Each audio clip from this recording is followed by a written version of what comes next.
Então, agora, o nosso terceiro e último bloco, né? Vamos falar sobre crimes tributários. Mas antes de falarmos sobre os crimes tributários, vamos aqui apresentar para vocês a produção que já existe nessa área, não é? Então, esse daqui, como vocês estão vendo, é um livro que trata dos enunciados do FONACRIM, do Fórum Nacional dos Juízes Federais Criminais. E comentados aqui, os coordenadores desses comentários são o César Arthur Cavalcante de Carvalho e o Jorge André de Carvalho Mendonça, não é? Então, muito interessante isso, o FONACRIM, quer dizer, algo tão importante, o Fórum Nacional dos Juízes Federais Criminais, e temos aqui exatamente, eu soube agora, os coordenadores dos comentários do FONACRIM, o César, Arthur e o Jorge André, o que é, não é, Duval? Uma enorme satisfação. Um prazer muito grande de estar aqui com os coordenadores. E eu aproveito também, não é, em nome do grupo de pesquisa política e tributação, logo ao encerrar essa nossa conversa, vou entregar aqui também para os colegas que estão aqui conversando conosco, não é, um livro, Poder da Lei versus a Lei do Poder, não é, que é uma espécie de resumo do trabalho que eu desenvolvi no pós-doutorado lá na Universidade Clássica de Lisboa, não é? Provando que a gente pode aliar, eu acredito muito nisso, aliar esse tipo de iniciativa, de conversa, com a iniciativa também de trabalho escrito, porque houve um período na história onde o conhecimento era transmitido através da linguagem oral. Com o tempo passou a linguagem escrita. Mas eu creio que agora, com o advento da internet, nós podemos aliar tanto a linguagem escrita quanto também a linguagem oral. Ferranholi, vai assistir as entrevistas do Ferranholi, por que não?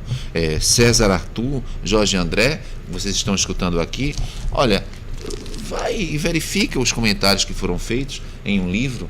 Eu acredito, aquilo que eu escrevo, a mesma coisa. Vai em busca do que a gente vem produzindo também, texto escrito. Quando você gosta de um determinado autor, por que não ler também esse autor, não é?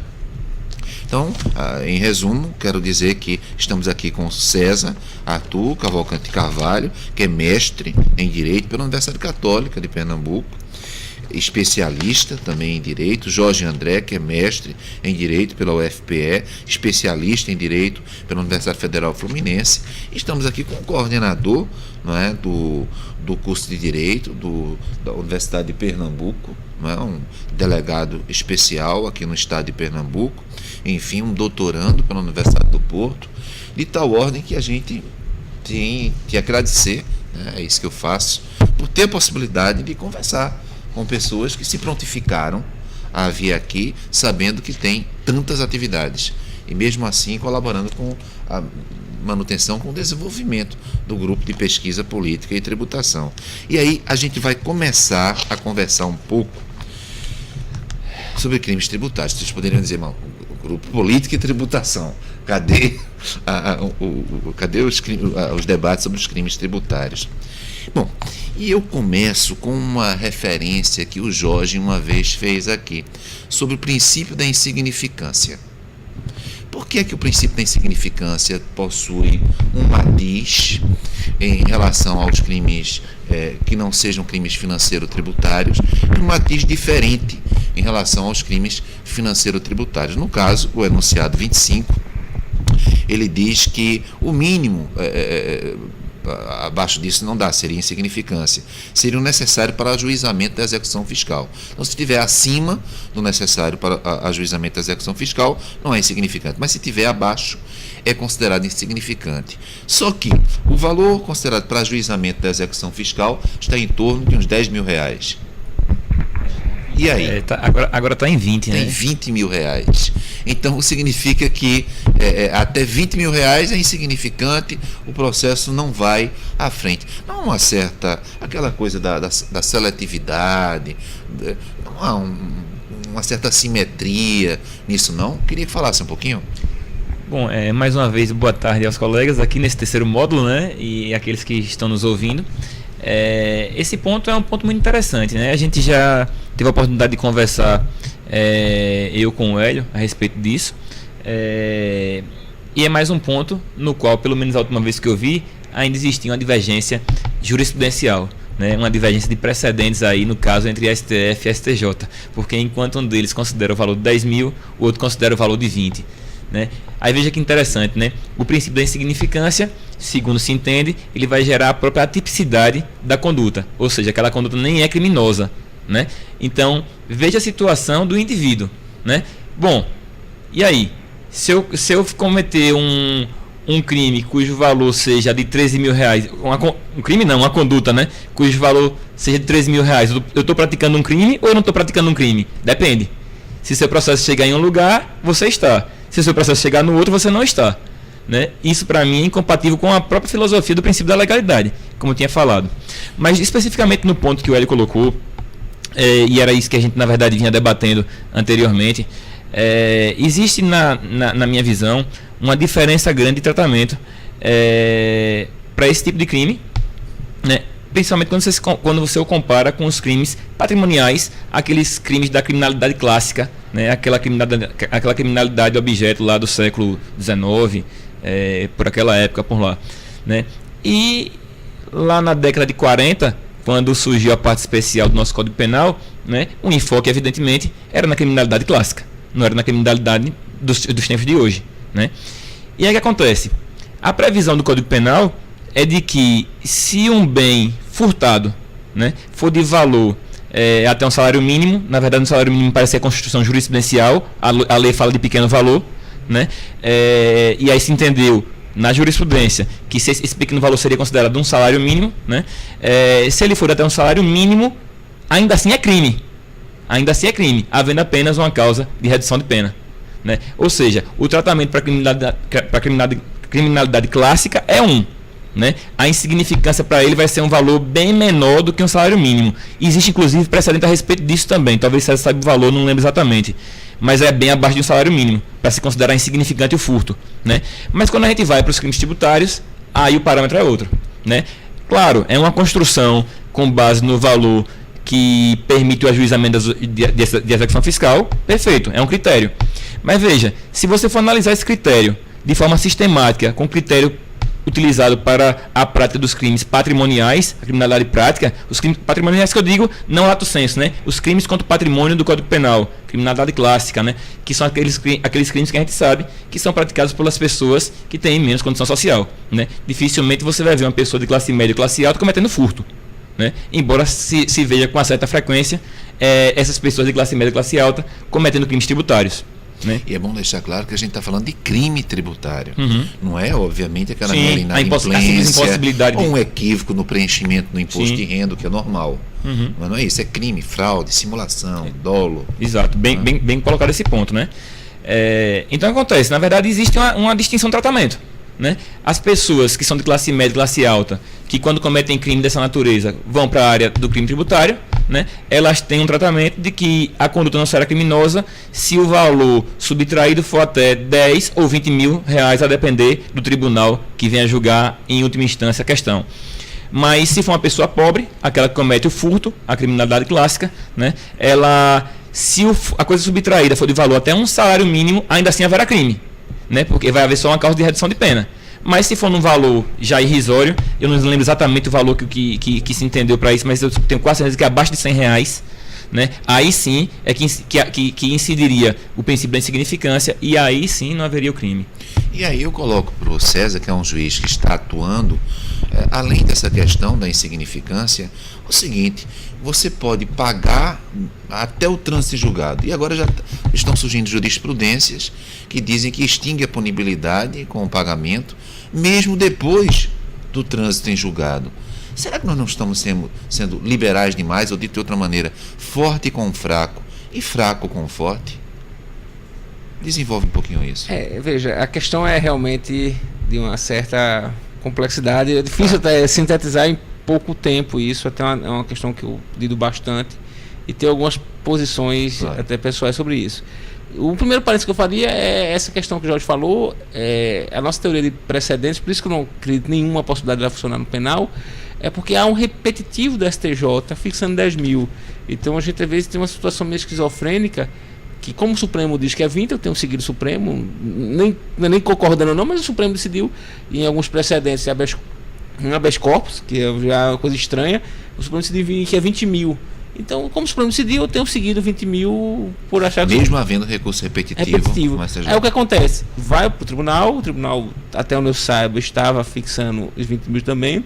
Só que se o Ministério Público entra com um especial, ele sequer sobe, porque o vice-presidente manda de volta dizendo, olha, tem um repetitivo. O tribunal tem que se adequar para 10 mil. E aí volta para mim, só que se a parte tiver um advogado, até mesmo a defensoria hoje é muito eficiente, até a defensoria entra com os 20 mil. Então, assim, o STJ volta para mim para jogar 10 mil, até que o Supremo julgue, e aí por várias razões, às vezes conhece, às vezes não, até que o Supremo julgue o habeas corpus e fixe 20 mil. Então, é um negócio totalmente, com o devido respeito, esquizofrênico. Né? Nem sequer sobe para o STJ porque se diz que é 10 mil. Mas se você impetrar um habeas corpus que chegar ao Supremo, ele vai fixar em 20 mil e o processo é arquivado por atipicidade. Então, é um sistema que não vejo como funcionar. E quando tiver um furto, uma moeda falsa de 5 mil, você não pode extinguir por insignificância. Eu até já construí uma tese que ela não está fechada, mas eu tenho usado nas minhas sentenças, porque tentando justificar essa jurisprudência. Certo. Né? E eu vou pela teoria do bem jurídico mesmo, entendendo que nos crimes tributários o bem jurídico não é relacionado propriamente ao valor, até para entendendo que é possível no futuro aumentasse que a violação seria da administração tributária independentemente do valor, tanto que o não pagamento de tributo gigantesco pode não gerar a ação penal se não houver uma fraude, uma simulação ou algum, digamos assim, algum vício nesse não pagamento de tributo, de modo genérico. Então eu tentando compatibilizar a jurisprudência, né, que realmente em alguns momentos é difícil você compreender, assim, é difícil você tentar, mas a solução que eu adotei nos crimes tributários a gente não há propriamente o valor, a sonegação em si não é propriamente o bem jurídico, aquilo que quer evitar, digamos, como conduta, mas sim a conduta fraudulenta no não pagamento do tributo, sendo irrelevante para isso o valor, né? Então, se o bem jurídico não é propriamente o valor do tributo, é possível compatibilizar com a insignificância dos crimes patrimoniais. Porque se entender que o bem jurídico é também um valor, realmente é impossível. Mas, ao mesmo tempo, se puder dizer que se você pode furtar na rua 10 mil ou 20 mil reais, é algo que não é admissível. Ninguém tem 10 mil reais, digamos assim, disponível. Então, é um valor muito alto. Então, a forma de compatibilizar esses precedentes que eu achei foi justamente esse, que o bem jurídico nos crimes tributários é a administração tributária, não propriamente os cofres públicos. Né? Então você se socorreria com o que o Jorge falou há pouco, nós somos muito duros em relação ao mais pobre, seletivos mesmo. Sim, sim. É? Eu concordo plenamente e acho que o novo CPP até caminha para piorar já esse ponto, porque a gente tem em vários aspectos, desde a significância, dos modos das cautelares, as penas de determinados crimes, são crimes que há muita preocupação em criminalidade que é praticada pela classe mais baixa.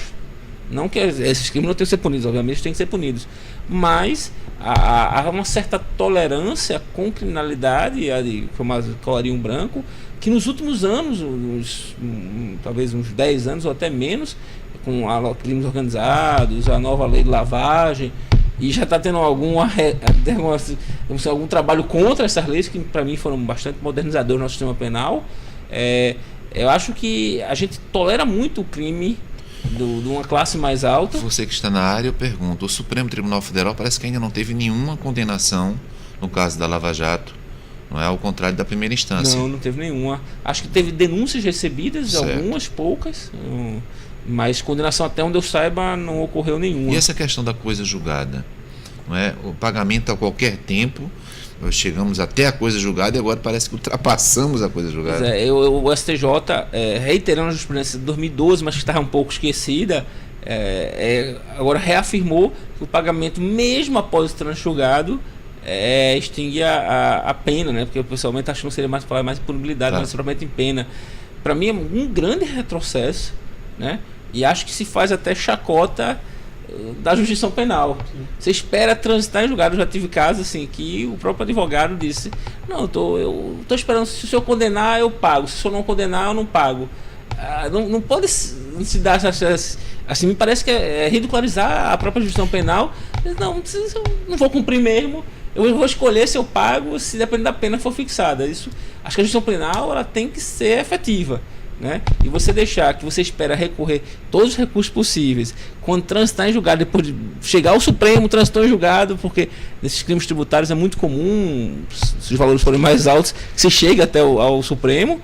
E aí depois disso tudo, não, agora eu vou pagar porque eu não vou cumprir a pena. Então se tem um gasto de máquina estatal muito grande, uma movimentação para no final ficar ao vedrio da parte escolher se vai cumprir a pena ou não. Acho que se o pagamento antes da denúncia, eu até acho que se pode defender como política criminal, eventualmente até uma sentença de primeiro grau, acho que eventualmente é mais fácil defender, mas após a sentença de primeiro grau, pessoalmente, eu acho que não tem política criminal que justifique. Se puder, depois de uma sentença, ou seja, depois de uma afirmação do Estado, juiz, que há um crime tributário, que você permita a escolha da parte de cumprir ou não aquela pena. Eu acho que isso é uma excrescência. Basta parcelar, ainda que se suspenda a punibilidade, se suspenda o cumprimento da pena, que eu acho que isso, se até a sentença ainda consigo ver alguma razão de política criminal para isso, após a sentença me parece um grave equívoco do legislador. Com dívida vem, né, obviamente. Estamos falando de fraude, eu queria deixar claro, de fraude, dolo, simulação, não é inadimplência, não é simples inadimplência. Mas aí eu também sabendo que é incrível, eu não sabia mais isso, né? Temos também um delegado de crimes contra a ordem tributária. Então, o Duval foi delegado de crimes contra a ordem tributária aqui no estado de Pernambuco. Eu pergunto, então, Duval, para você, qual é a tua experiência como delegado no estado de Pernambuco de crimes contra a ordem tributária, aqui no estado? Eu passei, Hélio, um ano e meio à frente da DECOTE, que é a Delegacia Especializada em Crimes contra a Ordem Tributária. E o sentimento é exatamente esse que você colocou aí, de fraqueza com os fortes e de força com os fracos, né? Só na esteira do que César estava colocando, eu acho que é importante, até para quem nos assiste, tentar sintetizar um pouco o que ele colocou no final. Quando ele diz: o sujeito está esperando a condenação para que ele, ao alvedrio dele, resolva se vai pagar ou não.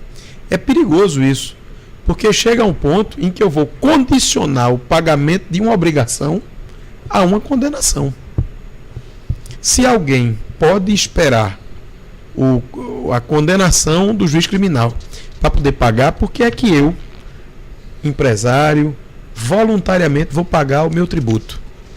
Não é? Se o tratamento dispensado será exatamente o mesmo. Então é perigoso, inclusive, sob o ponto de vista, entende-se que há uma sanha, digamos assim, arrecadatória, um desejo de arrecadar, não é, que leva a determinadas irracionalidades, mas é importante que se perceba nesse momento que criar uma situação dessa natureza pode passar para o contribuinte. Olha, você tem até... Pior, não sei se concorda com duas coisas que eu vou te falar, pela tua experiência. O Estado termina com isso provocando uma concorrência desleal. Porque também há aquele empresário, não é? Há aquele cidadão que cumpre com as suas obrigações.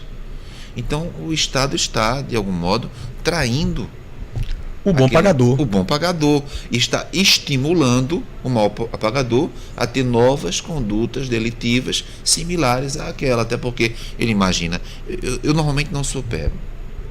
E quando eu sou pego, para quem nos assiste, a gente pode fazer um paralelo muito simples. Imagine a vida em condomínio. Não é? Existem despesas que têm que ser rateadas por todos. Isso acontece no Estado também. Então aquela pessoa não pagou o condomínio. Quem é que vai pagar por ela? Todos os outros condôminos. Mais adiante, aquele condômino inadimplente vai ser executado e ele vai gozar de um privilégio, de um desconto no valor da taxa condominial. Por quê? Aí eu vou estar estimulando o outro condômino a que ele também deixe de pagar, para que ele tenha o beneplácito da diminuição do valor. E no caso específico, não é só deixar de pagar, é aquele condomínio que falsificou o recibo. Isso, falsificou o recibo. Não foi só deixar de pagar. Foi doloso, de má fé, não é? Eu acho que é exatamente isso. Acho que é importante a gente ter essa percepção de que determinada sistemática pode acabar sendo um incentivo à prática de determinados crimes. E outra coisa que eu queria colocar rapidamente em função do princípio da insignificância. Uma coisa é aquilo que ela é, independentemente do nome que lhe seja dado, né? A gente trabalha com um limite de 10 mil, de 20 mil, de 30 mil, de 5 mil. Nenhum desses limites é insignificante, apesar do nome que é dado. Então você acaba tendo aí uma condição objetiva de punibilidade. Mas, assim, ficou muito claro a partir, né, da fala de Jorge Arthur, que você tem aí 2 parâmetros a serem considerados. Em direito penal isso é muito frequente. É o desvalor da ação, que está presente aqui, e o desvalor do resultado. Isso vai, de alguma forma, dizer o que é insignificante e o que não é insignificante. Né? Então a gente não pode imaginar que essa conduta de alguém que frauda, que dolosamente pratica um crime tributário no valor de 9.900, essa conduta é insignificante. Não, ela está sendo chamada de insignificante. Mas, na verdade, o que falta é uma condição objetiva de punibilidade segundo uma determinada construção. Mas insignificância mesmo, ela tem que se dar à luz desses 2 parâmetros. O desvalor da ação e o desvalor do resultado, que estará mais ou menos presente a partir do momento em que o dano decorrente daquele crime atinja um determinado patamar. Digamos, e para aprofundar isso, eu quero lembrar do enunciado 48 do Fonacrim. Ele diz o seguinte: olha, se o crime é um crime grave contra a administração pública, não se deve permitir o apelo em liberdade, salvo se o produto do crime tiver sido integralmente recuperado. Então, contra a administração pública, em um crime considerado grave, há um certo rigor por esse enunciado. Contra a administração tributária, que é a administração pública, esse rigor deixa de existir. Como é que fica isso? Você concorda comigo? A gente está tratando, segundo a Constituição, a administração tributária deveria receber até um tratamento mais gravoso. O artigo 37 diz isso. Mas, na prática, a gente está fazendo uma contrafação ao texto constitucional. Quem deveria ser mais protegido, não pelo tributo em si, mas pelo que se deve fazer com o tributo, é o que menos está protegido. Eu queria que falasse um pouquinho sobre isso. Na verdade, me parece que aí há uma inversão, né? Aí acaba... Eu posso, como assim? Pois não. Posso começar? Lógico. Pois não. Eu vou começar até polemizando até com os próprios colegas da Justiça Federal, né?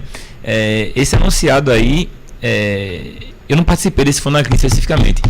Para ser bem sincero. Foram 2 no caso aqui. É o 3º e o 4º que geraram esse mas eu falo especificamente a questão de não se poder recorrer em liberdade nos crimes contra a administração pública, ressalvada a hipótese de restituição integral do valor, né? Para ser bem sincero, eu votaria de forma contrária, né? Seria parecido, vamos dizer, com o sistema norte-americano. O sistema norte-americano, o que ele faz, né? Duval teve lá há pouco tempo agora, não sei se teve a oportunidade de estudar sobre esse assunto, mas a partir do momento que, nos Estados Unidos, a partir do momento que existe uma sentença condenatória, né, a pessoa já é recolhida à prisão, né? A polêmica aqui é reclamando com a situação que seria menos rigorosa do que essa. Porque, né? Essa questão, só para lembrar, está muito forte hoje em dia. A prisão após a condenação em segunda instância. Uhum. O que eu acho desse anunciado em particular é o que? Houve uma boa-fé muito grande dos colegas quando votaram esse anunciado, né? Por quê? Porque o momento que o Brasil vive, né, é um momento de muito desvio e muita desigualdade.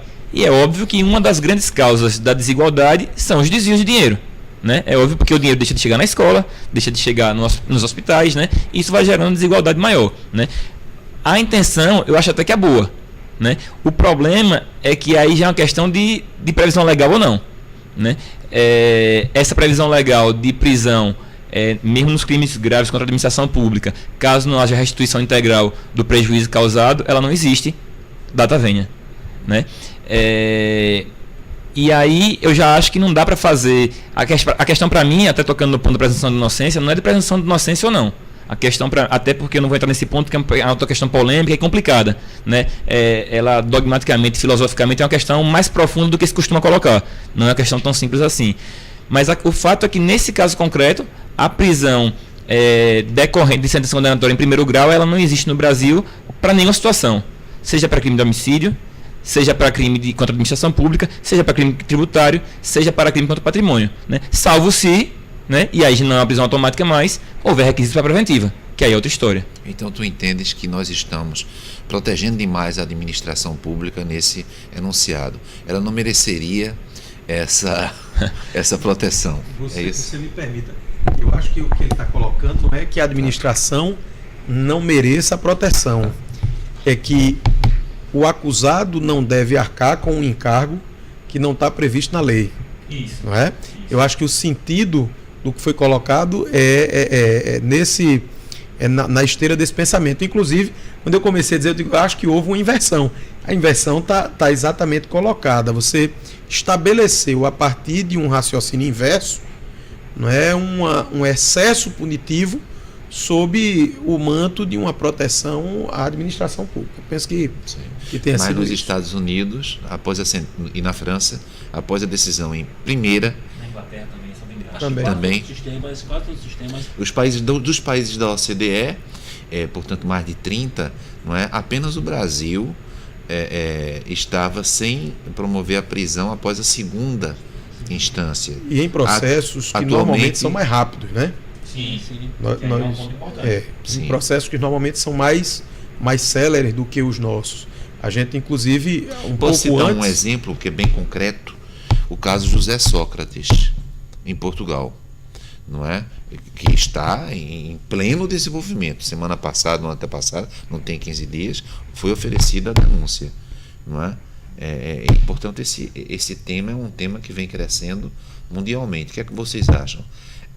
A prisão deve ocorrer após a decisão em segunda instância? Aqui falou em primeira instância, não é? Mas deve ocorrer após a segunda instância ou não? César, como juiz criminal, Vou fazer só uma pequena defesa desse enunciado. Tá. Eu estava no terceiro Fonacri, que foi em Recife, por sinal. Infelizmente eu e não foi renumerado no quarto. quer dizer, mas aí foi só para ajustar, porque Foi. era no número 1 do terceiro, aí achou que era Tá. melhor essa renumeração. Mas quando renumera, ratifica. Não. Não há discussão no quarto que eu. Não houve essa discussão quanto a isso. Assim, apenas foi de organização. Certo. Se algum foi excluído, eu não me recordo, mas não foi. Simplesmente assim, o que era 1 do terceiro virou em ordem. Assim, somou-se, digamos assim. Então, essa renumeração Certo. não significa propriamente uma rediscussão. Entendi. Né? Entendi. Só a defesa disso aí. Foi em 2014, realmente já existia uma lava-jato em curso. Certo. Então foi um pouco. O momento histórico, só para esclarecer, foi esse. E a ideia desse enunciado, ele não é assim, digamos assim, contra a Legion, como devido a ver nos colegas que disseram aí, ou pelo menos assim entendi, se pedir mal, peço desculpas. Foi uma interpretação decorrente da própria decisão do Supremo na ação penal 470, na questão da progressão do regime, que não me recordo se foi, acho que o Jair Barroso, se não me falha a memória, e que você não poderia progredir de regime se não reparasse o dano. Então, entendeu-se que se havia requisitos da prisão cautelar, talvez a redação do enunciado, lendo agora, desse post, ele não foi muito feliz, nunca se debateu para isso. Então, no presente da requisito cautelar, se sequer pode ter, pela lei, que o Supremo declarou constitucional no nosso Código Penal, uma progressão de regime, né, que a Constituição diz que tem direito a pena aplicável ao caso, a progressividade do regime. Se o próprio Supremo decidiu que, se você não reparar, sequer progressão do regime se tinha, isso também poderia ser entendido dentro do contexto de cautelaridade, uma pessoa podendo fazer, ou seja, ela estando com o produto do crime, não devolver, mesmo com a sentença condenatória, é sinal de que não se teria uma aplicação correta da lei. A ordem pública, vejamos o caso que está discutido no enunciado, não é tão absurdo assim como se a gente faz o caso. Um servidor, uma fraude, desviou, está com 70 milhões de dólares na Suíça. coisa que aconteceu muito aqui na Lava Jato. Ele disse, não vou devolver, não, estou aqui em casa solto, estou curtindo esse dinheiro. Isso não é movimento. Você pode dizer que uma pessoa dessa não está afrontando a ordem pública, não está afrontando o procedimento penal, mas dizer, olha, não, porque quando eu cumprir esse, daqui a pouco eu vou embora, eu vou ficar com 70 milhões de dólares na Suíça para mim. Isso não pode ser considerado como fundamento para uma preventiva? Penso que sim. O que a enunciado diz aí lógico, como é o fundamento da progressão de regime, desde que seja possível repor, né? Então não é que toda vez nunca se repôs, mas se tem comprovação que aquele está disponível para ele. Esse enunciado era uma questão um pouco mais restrita e talvez a redação, eu confesso que lendo agora, acho que ele foi um pouco infeliz, mas era uma situação muito específica e com respaldo na própria decisão do Supremo e na legislação de progressão de regime, e que tendo possibilidade de reparar o crime, como também na 99 a questão de ser possível suspensão condicional do processo, a própria condição como transação penal, ou seja, a nossa legislação coloca a reparação do dano criminal como requisito de vários e vários benefícios. Então, não acho que não há questão de legalidade. Você pode dizer, foi muito rigoroso? Bom, aí a gente vai para um certo posição política e jurídica de cada um. Mas que dentro do nosso ordenamento jurídico nós temos a reparação do dano, né, como requisito para quase todos os favores legais e quase todas as benesses e liberdades que o sistema prevê, é fato. Então, é um componente do nosso sistema jurídico penal, né? Então eu defendo o enunciado, acho que a redação poderia ser aprimorada, acho que ele não disse tudo o que devia ter dito, mas isso é natural desses fóruns, assim, quem já participou sabe que tem aquela votação no final ali, aí sugere uma redação, outra, acaba nem sempre passando com uma ideia completa, né? Até não pode ser também um enunciado que explique todos os seus considerandos, mas é só essa defesa desse enunciado que eu me sinto na obrigação de fazê-lo, né? Agora outra pergunta, desculpa. Exatamente, eu queria terminar o nosso terceiro bloco com uma questão extremamente polêmica, vem sendo polêmica, a prisão após a condenação em segunda instância. Alguns acham que isso viola o princípio constitucional da presunção de inocência. Ninguém será considerado culpado senão após o trânsito julgado de sentença penal condenatória.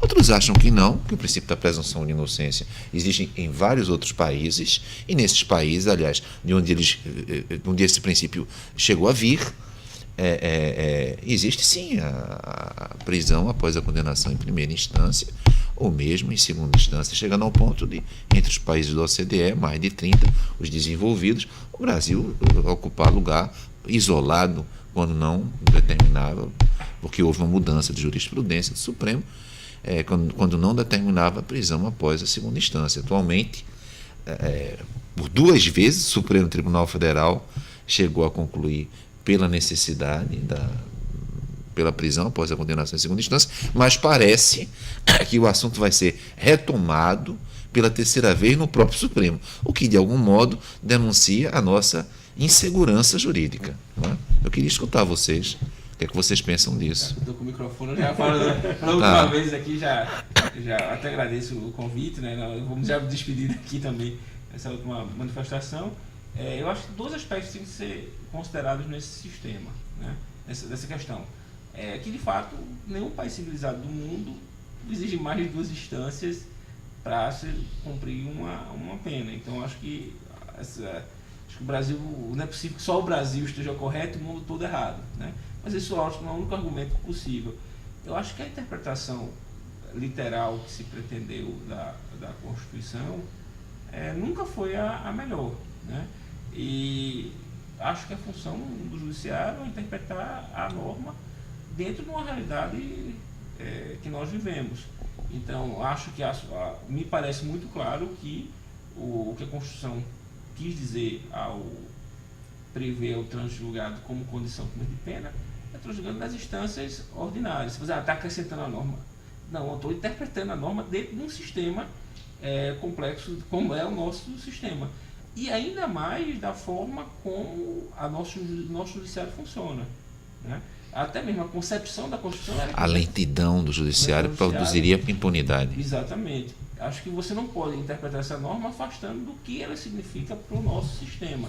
E até mesmo se você pegasse como ele foi concebido, o STJ e o Supremo não deveriam virar a quarta instância e suspender a execução como construção, na época da construção. Isso acabou sendo uma construção posterior. E durante décadas se permitia sim a prisão após a segunda instância, né? O defeito não teria sido suspensivo. Foi o mensalão que alterou essa jurisprudência, não é isso? Não, eu dizendo, acho que olha... pouco antes já tinha uma discussão. Agora acho que o mensalão é que acabou detonou, com essa... foi o gatilho, né? Veja, até a nossa própria construção de prescrição era a partir de não caber recurso mais no Ministério Público. Ou seja, a gente tinha uma construção de prescrição para um parâmetro legislativo que, por força da jurisprudência, mudou. Né? Então, eu acho que nada, o Supremo nada mais fez, na minha opinião, se rever, cumpriremos as decisões com certeza, mas me parece que o Supremo nada mais retornou ao entendimento anterior, que era o mais concetâneo, até com a época que a Constituição, se você fosse originalista, no sentido do que a Constituição quis dizer com esse princípio de presunção de inocência, me parece que é muito mais o sentido que nós temos hoje, que na segunda instância se vai cumprir a prisão, do que essa de que até esgotar toda e qualquer espécie de recurso. E aí com o Jorge André, e aí, Jorge, é impossível falar-se em precedente, em segurança jurídica no Brasil, porque o Supremo já decidiu isso algumas vezes. Vai mudar novamente? O que é que tu achas? Pois é, o que acontece, Hélio? Eu tenho várias críticas em relação à decisão do Supremo sob o ponto de vista da teoria dos precedentes. Né? Possivelmente isso também vai ser abordado no nosso projeto de tese aí. Na verdade já estamos começando a escrever, né? Então, uma coisa é a teoria dos precedentes, outra coisa é uma interpretação da norma constitucional e outra coisa é a interpretação da norma legal. Eu acho que essa questão é bem complexa, né? Eu não sei se a gente vai ter a oportunidade de discuti-la. O que eu acho? Eu acho que o Brasil hoje está muito contagiado de ideologia, né? Quando a decisão saiu, foram inúmeras manifestações imediatas em um sentido ou no outro, né? Constância Vênia, não deu nem tempo de ler o inteiro do acordo. Emocional, né? Muitas vezes emocional. Não raramente de professores, de juízes, de membros do Ministério Público, de delegados, né? Não raramente de pessoas que atuam na área mesmo, né? Não se preocuparam sequer em estudar a questão com calma, já vão logo se manifestando em um sentido.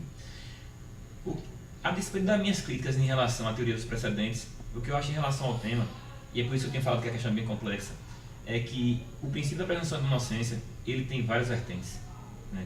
E isso muitas vezes não se vê aqui no Brasil, né? O que se diz é que ele tem um núcleo duro, e esse núcleo duro não é a impossibilidade de prisão antes do trânsito em julgado. O núcleo duro do princípio da presunção de inocência seria que o ônus da prova está com a acusação. Aí, isso leva a qual conclusão? A norma constitucional ela é aberta, como várias outras, né? E sendo aberta, ela vai demandar uma interpretação, né? A opção pode ser, salvo engano, são 5 vertentes do princípio.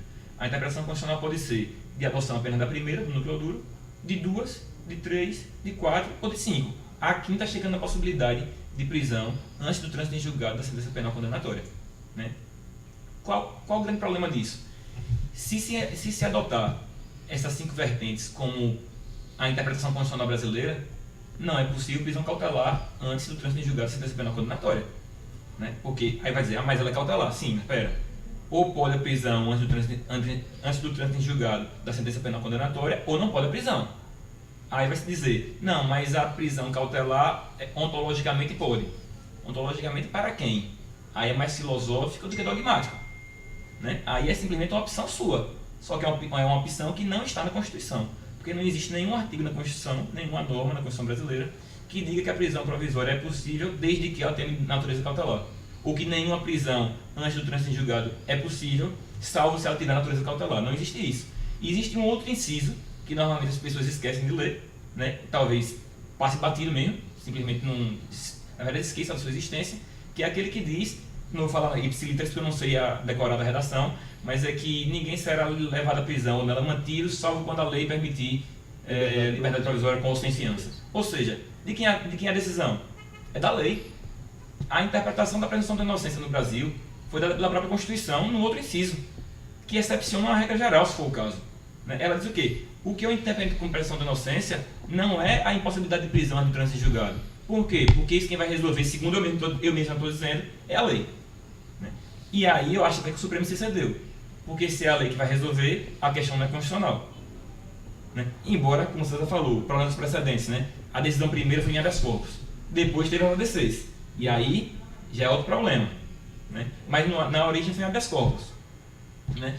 Mas o que acontece? Para mim a solução deveria estar na lei, e aí caberia, se a gente fosse agir com rigor técnico, caberia ao STJ dar a última palavra, né? Interpretando se o 637, ainda vigente, foi ou não revogado, aquele que diz que o recurso extraordinário não tem efeito suspensivo. Não tendo efeito suspensivo, é cabível a imediata prisão, ainda que a sentença não tenha transitado em julgado. Eu acho assim, as interpretações são possíveis, né? Mas uma vez seguida uma linha, ela não poderia ser mudada com a frequência que se muda aqui. Então o que acontece? Se decidiu em 2009, no Supremo, né, que a presunção de inocência teria 5 vertentes, ou seja, 5, vamos dizer, 4,5, né? Porque não poderia haver a prisão salvo se ela tivesse natureza cautelar.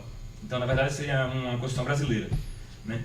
Uma vez decidido, para se afastar daquela decisão, eu acho que o Supremo aí tinha um ônus de mostrar uma modificação da situação de lá para cá. Ele não pode simplesmente dizer assim, ó, mudaram-se os membros da Corte, mudou-se a posição da Corte. Vamos ser sinceros, na prática foi o que aconteceu. Eu até acho, né, que a posição atual é a melhor, na minha opinião. Né? Mas daí a mudar um precedente contrário simplesmente porque eu não concordo com ele, eu acho que existe um ônus que tem que se mostrar e o Supremo não se preocupou com isso. Sim, como é muito longo, eu não vou me debater mais. Vou passar a palavra para Durval aqui. Exatamente, eu vou pedir para que Durval fale um pouquinho e para que fale no seguinte: será que no Supremo Tribunal Federal nós estamos agindo mais como juízes singulares do que como um juízo colegiado? Você, com a tua prática, como coordenador, a gente teve aqui o coordenador, afinal de contas, do curso de Direito da UPE, né? O que é que você acha? O Supremo não vem agindo mais como órgão singular do que colegiado? E isso é uma prática que os tribunais, em geral, vêm adotando? Eu queria só voltar um pouquinho para dizer que concordo também, a gente não pode vilipendiar, né, da jurisdição, imaginando que o trânsito em julgado seja o pressuposto para que se possa cumprir, não é, uma sentença condenatória que foi já confirmada em segundo grau. Evidentemente, se houver alguma fundada razão, o órgão superior pode suspender, mas aí sim, com caráter de excepcionalidade, a execução daquela penalidade até o trânsito em julgado ou até o julgamento posterior por parte daquele órgão. Mas, como regra, isso é simplesmente minimizar, não é, e relativizar o trabalho que é feito por todos, inclusive e sobretudo pelo judiciário, tanto em primeiro quanto em segundo grau. Com relação a essa questão de se no Supremo Tribunal Federal a gente está encontrando juízes, ministros, julgando como se fossem individualidades, esquecendo o aspecto coletivo de corte, eu acho que isso também, voltando ao que já foi colocado aqui, tem muito a ver com o momento em que a gente está vivendo, né? Hoje, talvez, boa parte das pessoas, dos eleitores, dos cidadãos, não lembrem quem votou nas últimas eleições para deputado, para vereador, mas o sujeito sabe decorar o nome de todos os ministros do Supremo Tribunal Federal, acompanha pela TV os julgamentos à tarde, né? Então sabe os posicionamentos. E outra coisa, cada um é juiz do ministro. Então, e esse julgamento é feito de acordo com as cores políticas, ideológicas que cada um carrega. Então, fulano, rapaz, esse cara é um vendido. Esse sujeito tinha que votar desse jeito. Quando essa é a visão que eu tenho sobre o posicionamento dele, mas eu não posso me esquecer que é da essência do judiciário e é uma garantia para o próprio Estado de Direito que ele tem liberdade de se posicionar dessa forma. Mas acho que esse momento que a gente está vivendo, eu não diria de politização, mas eu diria quase de uma formação de torcidas organizadas em face a julgamentos, faz com que os ministros, as pessoas, saindo do plano ideal, se deixem muitas vezes contaminar, não é, por esse clima, por essa ambiência de torcida, não é, e isso acaba estimulando sim essa coisa de perderem o senso de unidade, o criticismo com relação ao que é uma atuação conjunta e cada um utilizar ali da sua individualidade, do seu individualismo, para mostrar que está com a maioria ou para mostrar que está alinhado a um determinado pensamento. Acho que nesse sentido era isso que a gente tinha para contribuir e quero aproveitar, professor, para agradecer mais uma vez o convite para a gente estar aqui hoje, dizer que me sinto honrado de participar desse momento aqui tão qualificado, em que se discutiram questões tão importantes e me colocar à disposição, né, para que a gente possa conversar sobre outros temas, para que a gente possa conversar sobre outros assuntos. Muitíssimo obrigado pelo convite, obrigado César, obrigado Jorge pela companhia e por ter elevado em tanto o nível aqui da conversa que a gente modestamente participou. Eu também quero agradecer a vocês por terem atendido, né, porque eu sei que são pessoas muito atarefadas, atendido ao meu convite. Eu acredito que isso fortalece, né, o grupo, né, de pesquisa, política e tributação. Né, se vocês quiserem participar das reuniões, como o Jorge vem participando, eu agradeço bastante. É um grupo que está formado desde 2004, registrado junto ao CNPq. Enfim, vocês que estão acompanhando a gente, eu acho que vão gostar dessa nossa conversa tanto quanto eu gostei. Então, obrigado Jorge, obrigado César, obrigado Duval por terem estado aqui. E obrigado a vocês por assistirem a gente.